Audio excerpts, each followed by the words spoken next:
And to talk more about the life of Robert Hughes, we're joined by Liberal frontbencher Malcolm Turnbull, who was a close friend. His wife Lucy is the niece of the esteemed art critic. Malcolm Turnbull, thanks very much for coming in, and what no doubt has been a tough day for you.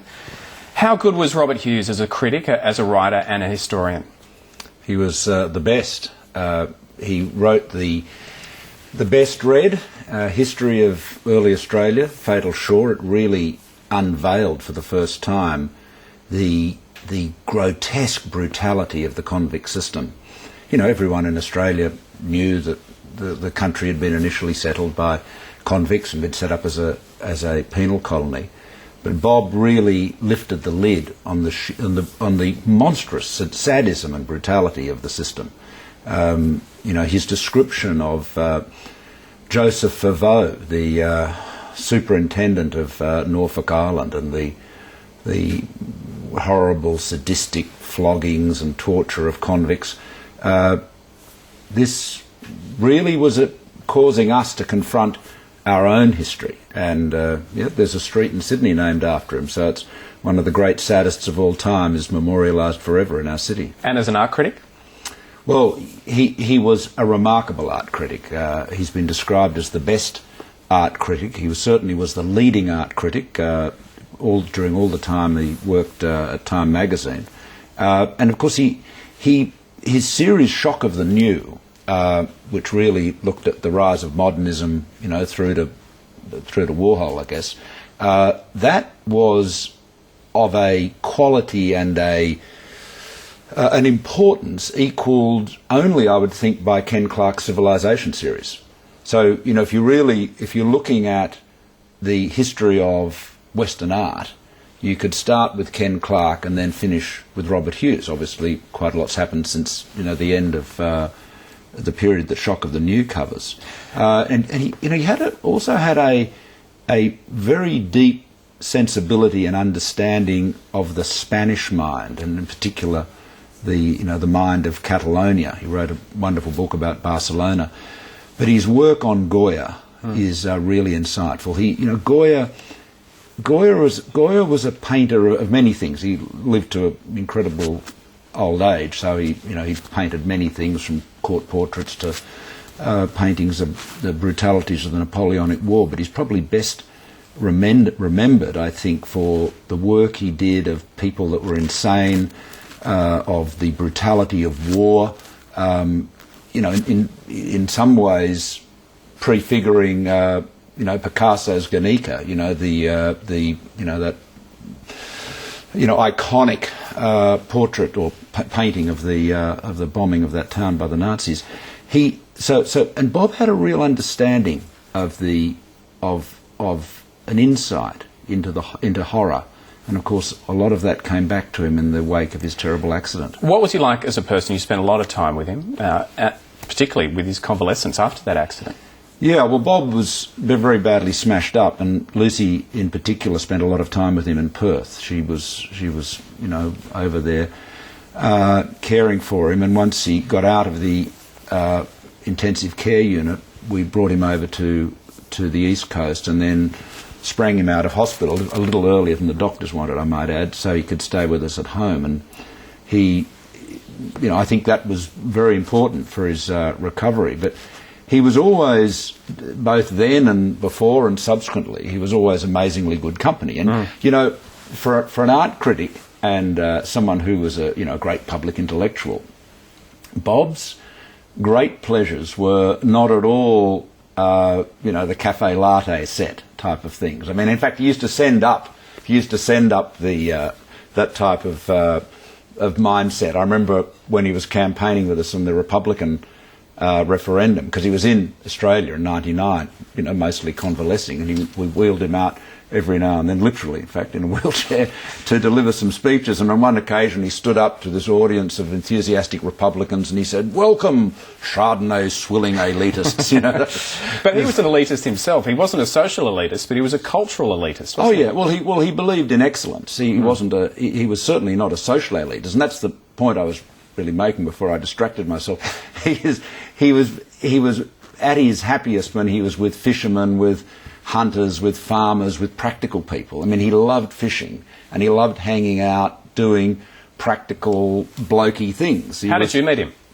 Well, obviously Lucy is his niece, and he's been part of, Lucy's been part of his family and vice versa for all of their lives. But I actually met Bob in New York when I was doing, in 1976, I think it was, I was doing a story for Channel 9 on Rupert Murdoch's takeover of the New York Post, and I just saw Bob out of the corner of my eye. I recognised him, and so I called him over and said to him, what do you think about Murdoch buying all these papers? And he gave his opinion, and then he added at the end, he said, of course, I worked for Murdoch once and he sacked me. And then when I interviewed Murdoch later to complete the package, I said to Murdoch, Robert Hughes said you sacked him. Why did you sack him?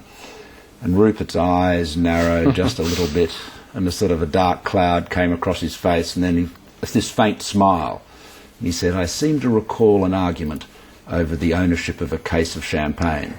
And so Bob never confessed to it, but I always have this wonderful vision of the young Bob, the young cartoonist, sneaking into the proprietor's office and making off with the champers. That rebellious streak is a theme in his life, and he tells a great story in his memoir about how he got the job at Time magazine in New York. He was in London, it was 1970, and he got a phone call from New York from someone reputing to be from Time magazine.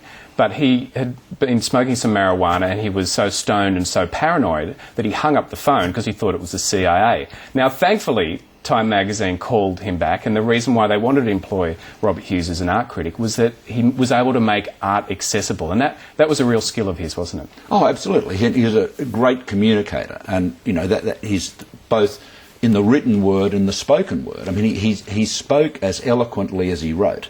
Extempore, he spoke as eloquently as he wrote, and the big booming voice. It's quite interesting to compare him and his elder brother, Lucy's dad, Tom Hughes, the great barrister, and both of them, they have very similar voices, but Tom has a more forensic and precise mode of delivery, as you'd expect from a lawyer, whereas Bob is more generous and flamboyant. But he was a devastating critic. He hated what he thought was, frankly, the nonsense, the commercial, crass nonsense of a lot of modern art. And he certainly went to town on a lot of those artists in the 80s. And more recently, I mean, Damien Hirst is scathing about him, he wrote of Jeff Koons, the very hugely wealthy American artist. I think he said of him once that with Koons. Nothing was lost in reproduction and nothing gained in the original. Well, he said he once referred to the thrill of a good negative review as the beautiful release of tearing someone's leg off. He could be harsh, couldn't he? Well, that's right. And he didn't like criticism himself. Like a lot of critics, he didn't like to be criticised. But he tore some legs off the postmodernists and also the politically correct in his book in 1993, The Culture of Complaint. And he also had some very prescient things to say about the US political system. I've got a quote here. He said, "Polarisation is addictive. It is the crack of politics, a short, intense rush that the system craves again and again until it begins to collapse." Now, he wrote that nearly 20 years ago. Did he see the damage that the polarisation of US politics could cause before others? I think he did. And of course, it's got much, much, much worse, to the point where the American political system, in some respects, looks almost dysfunctional.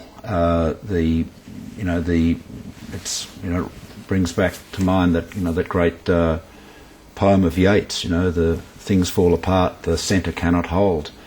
Did you see a similar polarisation in politics in Australia?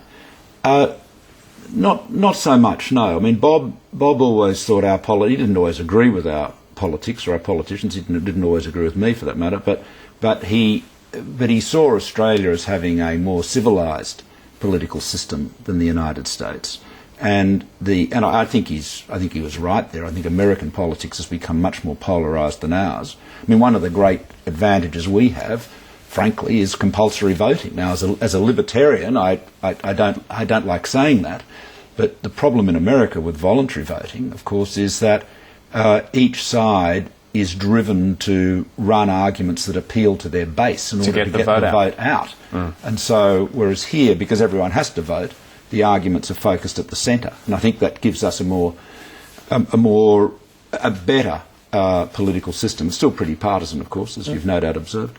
What drove Robert Hughes to keep working so hard? I mean, American Visions gave him a nervous breakdown. He kept working after that horrific accident. What drove him? Just insecurity.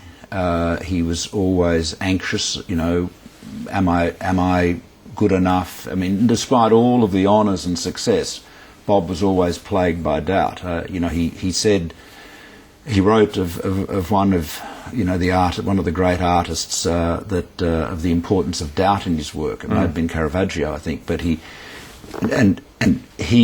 Bob was filled with doubt, and that insecurity was the edge, you know, the edge of the blade that drove him onwards to write more and more, and to always aim to do better. Of all his work, was there anything that you got a sense he was most proud of? He was very, very proud of Fatal Shore. There's no doubt about that. Very proud about that. He was very proud of his book on Barcelona. He was proud of the work on Goya. And of course, Shock of the New was a classic. You know, it was and is and remains a great classic. If you know, every art student has got it on their reading list still. So he was extraordinary, and he was, you know, Bob, above all things, was a really formidable force of nature. He was an incredibly good company, a brilliant conversationalist, and a very good friend. Malcolm Turnbull, we'll have to leave it there. Thanks very much for coming in. Thank you.